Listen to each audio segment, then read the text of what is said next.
Good morning guys! For today's vlog guys ay nagluluto tayo ng itlog para sa almusal.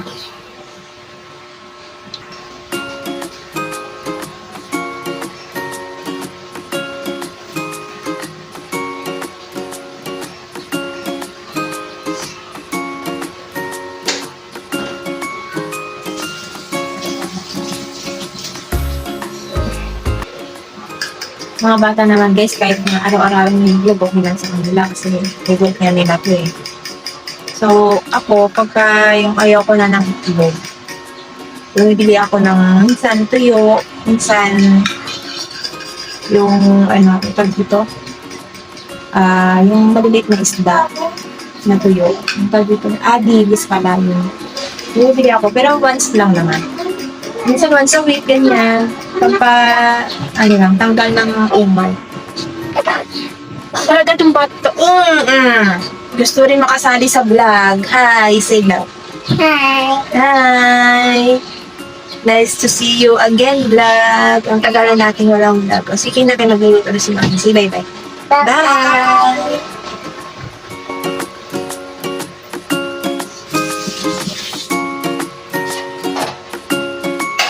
So, niready ko na guys yung kamatis, sibuyas, at bawang. Gigisa na natin. Sana hindi pa ako mawalan ng gasol kasi ang mahal ng gas ngayon guys. Asin lang nilagay ko guys. Hindi na ako naglalagay ng mga maminta at saka yung ginisan.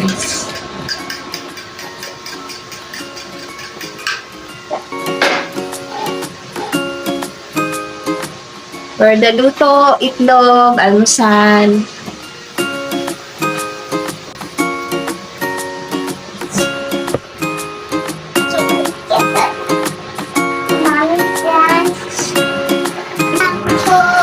Opo, wait lang po.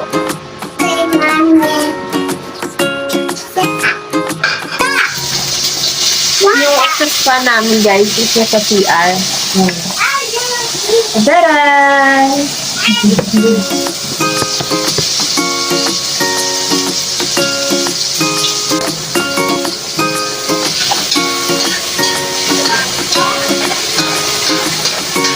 Okay na to guys, mag-itlog tayo araw-araw kaysa naman mag-frozen food o di kaya dilata. At least ito healthy, diba?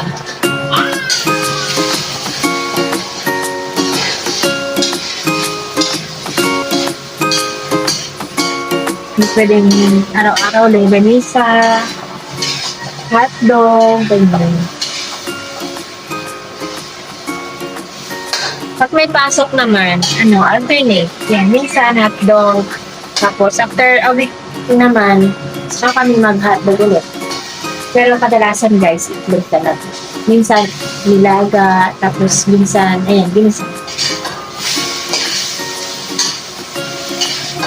Tapos na guys, let's eat. Mag-aano pa pala ako guys.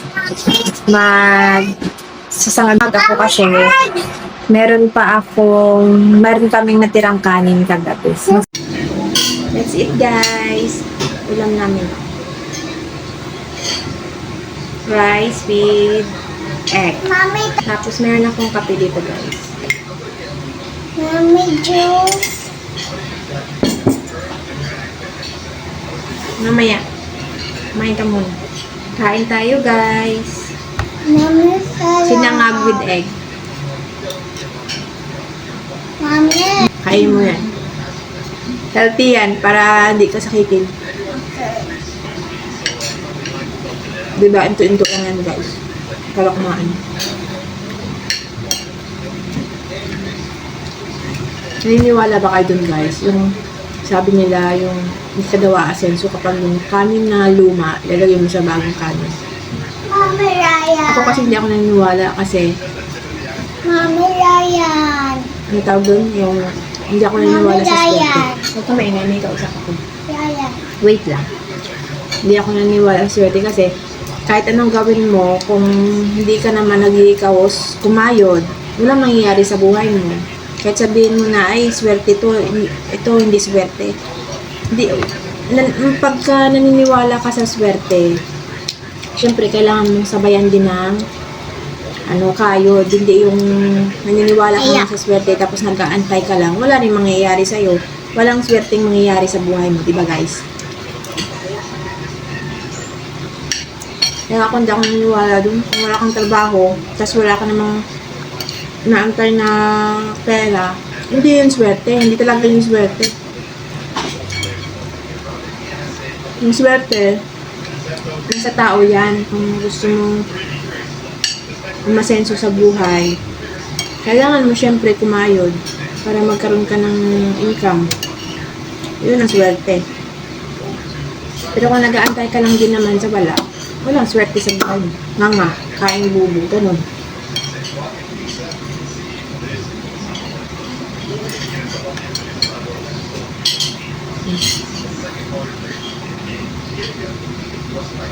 Very good. Pero yung tatay ko guys, talagang kahit mahirap kami, naniwala talaga yun. Hindi talaga, yung lahat ng ng mga tawag doon?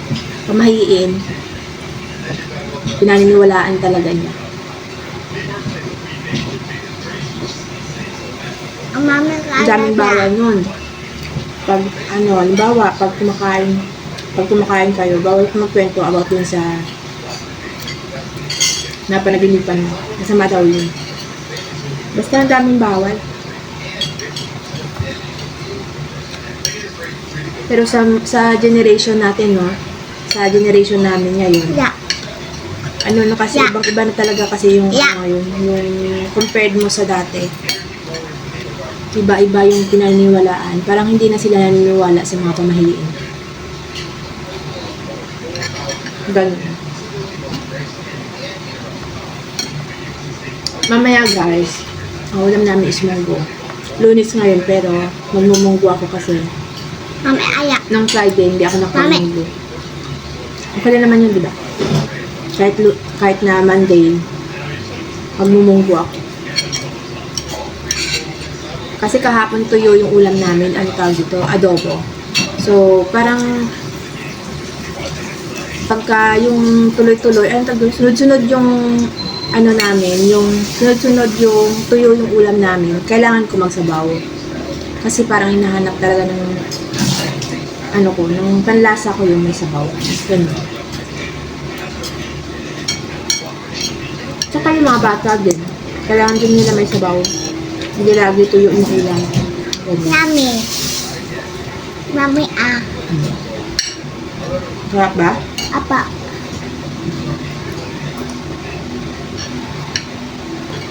Tanghali na kami nag-almusal guys kasi tanghali na kami nagsigising. Monday ngayon guys, walang lakad, walang tutor. Kahapon kasi linggo, may lakad, simba. Tapos, ano pa ba ginawa kahapon? Naglaba kasi ako, kaya medyo maaga ako nagising kahapon. Ngayon kasi wala namang lakad, mamaya mag-edit lang ako. Tapos, bukas may lakad, maaga na naman ako nagising. Kasi may lakad, graduation ng pangalawa ko for tutorial. Graduation na nila. Last na nila bukas. Tapos, yun. Aantayin na naman namin yung pasok sa Juhi. Kailangan na mag-prepare ng mga gamit. Kasi malapit na naman yung pasukan. Uniform, sapatos, gamit sa school, bag. Ay, yung bag kasi ako naman yung bag nila. Hindi na ako bibili. Ang bibili ko na lang is uniform, sapatos, saka konting school supplies. Uniform. Yung dito kasi sa namin, sa city namin guys, meron namang libreng school supplies. Kaso, binibigay siya kalagitnaan minsan kalagitnaan ng school year or minsan first week or second week ng buwan bibigay. So, parang late na siya ba? So, yung anak mo, pagka halimbawa, kailangan na ng notebook, wala siya magagamit kung aantayin mo pa yung school supplies na binibigay ng mayor. So, kailangan ko talagang bumili ng school supplies kahit yung yung basic lang. Kasi hindi pwedeng wala silang for supplies pag opening ng klase na. Siguro mga first week lang din ako mamimili. Ganun. Tama na yun guys, babay muna. Tapos mamaya naman is magluluto ako ng tanghalian. See you later guys. Bye-bye. See you later guys. Bye. Bye. Mamaya naman pag nagluto ako. Bye-bye. So guys, after namin mag-almusal guys, maglilinis naman ako. Ayan, nagwalis na ako dito sa sala. Tapos mamaya is lilinisin ko naman yung electric fan. Dito naman tayo sa kusina magwalis. Ang daming trabaho guys. After ko maglinis mamaya ng electric fan, magtutupli naman ako. Tapos magluluto. Yan, sige guys. Hapon kasi guys, hindi ako nakapaglinis. Kasi ang sakit ng tuhod ko, di ko alam kung bakit. Siguro na ano siya guys, yung sobrahan ng lamig. Kasi sa gabi, ay sa umaga kasi, sobrang lamig ng aircon. Sa hapon naman, grabe yung init. Kaya alas 4 pa lang binubuksan ko na yung aircon. Tapos pinapatay ko siya umaga na. Kasi nga, yung mga bata kasi hindi talaga sila makatulog kapag sobrang init. Kaya ayun, umaga, pagkagising ko, yun, doon ko siya, pagkagising na maliit, saka ko siya papatayin. Tapos ako naman, hindi kasi ako sanay sa malamig guys, naka-jacket na ako, tapos naka-pajama, naka-medyas. Pero parang feeling ko yung lamig, nanonood siya sa loob. Kaya ganun, siguro napasukan siya ng lamig. Sobrang lamig kasi sa umaga, tapos pagdating ng tanghali, sobrang init naman. Kaya ganun, parang nag-iiba-iba pa yung panahon. Siguro naninibago din yung katawan ko. Kaya kahapon, hindi nga ako nakapagsimba. Yung mga bata lang inutusan ko magsimba kasi hindi ko talaga kaya maglakad. Kaya ko lang dito lang sa loob ng bahay. Pero kung kapag malayo na, parang feeling ko matutumba na ako. Kasi pag pauwi kasi guys, naglalakad lang kami pauwi. Pagpapunta lang kami sumasakay kasi nga para hindi mapawisan yung mga bata. Tapos pag pauwi, kasi medyo malapit lang naman, nilalakad lang namin para exercise. Ganon. So guys, maglilinis muna ako, tapusin ko muna yung gawain ko kasi marami pa akong gawin. Maglilinis pa ako ng electric fan, magtutupi bago magluto ng tanghalian. Sige, see you guys later. Bye!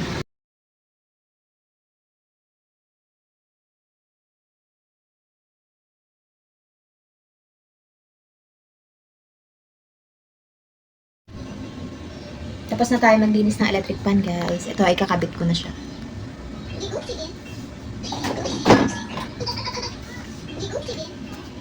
Baka matamaan yung bigo. Nakatakot. Pagka madumi kasi yung electric fan guys, ang init na nabuga niya, mainit kayo. Lalong mainit yung buga ng electric fan. Tsaka malakas siya sa kuryente guys kapag hindi siya nalinisan. Ayan. Kakabit na natin.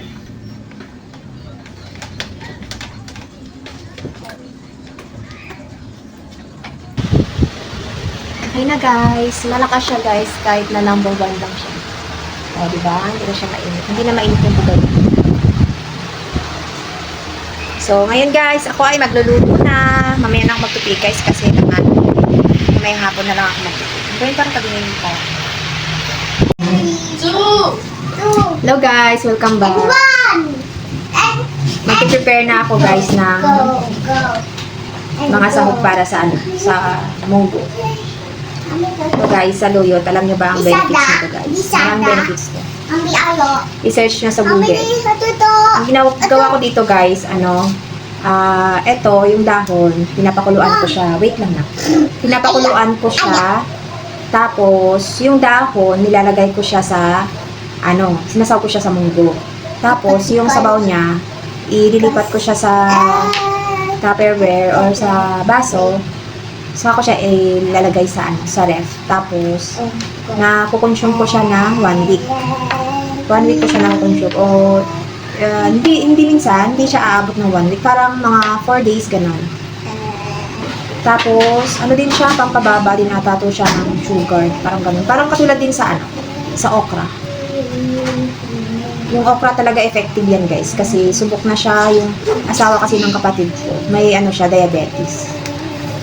Yun yung tinitake niya, yung sabi niya nila, parang yung binababad yung okra sa buong magdamag. Tapos yung sabaw nun guys, iniinom. effective daw yun guys. Pero hindi ko pa na-try kasi ayoko ng lasa ng sabaw ng okra eh. Parang hindi ko kayang inumin. Pero ito, kaya ko guys inumin. Nilalagyan ko lang siya ng lemon sa maligam-gam na tubig. Nahalo ko siya. Kaya ganun. Ginagawa ko siyang everyday routine. Tapos, simula nun guys, nung tinry ko na siya, parang nabawasan yung sakit ng balakang ko. Kasi, minsan, nararamdaman ko talaga na yung balakang ko ba masakit. Diba sabi nila, UTI yun. O di kaya, parang, na sa kidney. Parang sakit sa bato, ganun. Pero simula nang nag-take ako nito, parang siguro 1 taon na akong nag-take ng ganitong everyday na nag-take ako nito. Yung wala kang laman ang tiyan mo. Yung bago ka kumain, mag-warm water. Tapos, ito yung nahalo ko, yung sabaw ng saluyot. Ganun. Kaya, madaling ko talaga kapag ka nagmumunggo ako, ayan ang ginagawa ko, yung ilalaga ko siya, tapos yung sabaw nun, itatabi ko. Tapos yung dahon nito, nilalagay ko siya sa munggo, hinalo ko siya. Para yung mga bata makakain din. Tsaka din siya guys, yung din siya, kapag ka-constipated ka, maganda din to. Pampadulas ba ng poops ng mga bata. Kaya ito yung batang maliit na to, kapag halimbawa matagal siya tumae, ginagawa ko, tinatago ko lang siya, inahalo ko siya sa baso na may lemon tapos tubig. Hindi niya rin naman maalalasaan yung lasa. Kasi yung lemon kasi medyo matamis-tamis. Kasi may honey siya. May may halong honey. Honey with lemon. Ganun. Juice ya? Kaya ganun guys. Mama, ya? Kailangan natin to guys kasi sa edad natin, marami na tayong nararamdaman sa katawan. Maganda din to guys kasi may iwasan din natin yung pagpuluot ng balat natin. Parang prevention din siya. Ganun. Kasi sa edad natin na lagpas kalendaryo na marami na tayong nararamdaman na sakit. Tingnan mo, ilang araw lang akong hindi nag-take nito. May nararamdaman na ako sa katawan ko. Yung tuhod ko ba? Masakit. Hindi ko alam kung anong nangyari dito. Hindi ko alam kung nalamigan ba o ano. Kaya parang nasanay na yung katawan ko na tuwing umaga, ganito yung ginagawa kong routine. Yung maligam-gam, tapos lemon with honey. Ganun. Di ba guys, sa probinsya, ang hinahalo sa munggo is papaya. Dito guys sa Manila, di ba? Pwede rin naman papaya, pero dito, mas maganda ihalo yung kalabasa kasi manamis-tamis siya. Pero kung ako lang, mas gusto ko yung papaya guys. Ganun. Nasanay kasi ako sa probinsya guys, pag nagmumunggo yung nanay ko, yung hinahalo niya is papaya, tapos hinahaluan pa niya yan ng sutanghon. Sutanghon ba? O tama, sutanghon, tapos papaya, tapos may konting sahog na manok, ganun. Shout out nanay ko, I miss you. Na-miss ko talaga yung luto mo, nay. Kaya ngayon, nanay na rin ako, pero ito ginagawa ko. Iba nga lang yung yung pagkaluto ko. Pero minsan pagka namimiss ko yung luto, ginagawa ko. Minsan kasi mahal yung papaya, guys. Kaya nagtitipid-tipid tayo ngayon. Kaya eto, kalabasan na lang muna. Kasi yung papaya, kasi yung isang buo, maabot siya ng 30 minsan o 35, parang ganun. Eto magkano lang to, parang 12 pesos lang ata kung bili ko yung kalabasa. Kaya eto, mas tipid siya ng mga sahog. So guys, ito yung aking vitamins. Pag kumulo na yan guys, ililipat ko na yung dahon dito. Yan, luto na yung ating munggo. Marami siyang sabaw guys kasi mas gusto ko yung maraming sabaw kaysa sa konti. Yung malapot, ayaw ko kasi ng malapot. Ayan, pag naluto na to guys, ililipat ko na siya dito. Tapos yung sabaw na yan, ilalagay ko siya sa Tupperware. Tapos ilalagay ko siya sa ref. Yan na guys, see you later. Mamaya-maya, pag naluto na yan, kakain na kami. So guys, ito na ang ating ulam. Kain na tayo. Kain na tayo. Sakto guys, pagkaluto ng saluyot ko, nawalan ng gas. Naku, magkano Wala. kaya yung gas ngayon guys? Wala. Bye na guys. Kakain muna kami. Bye!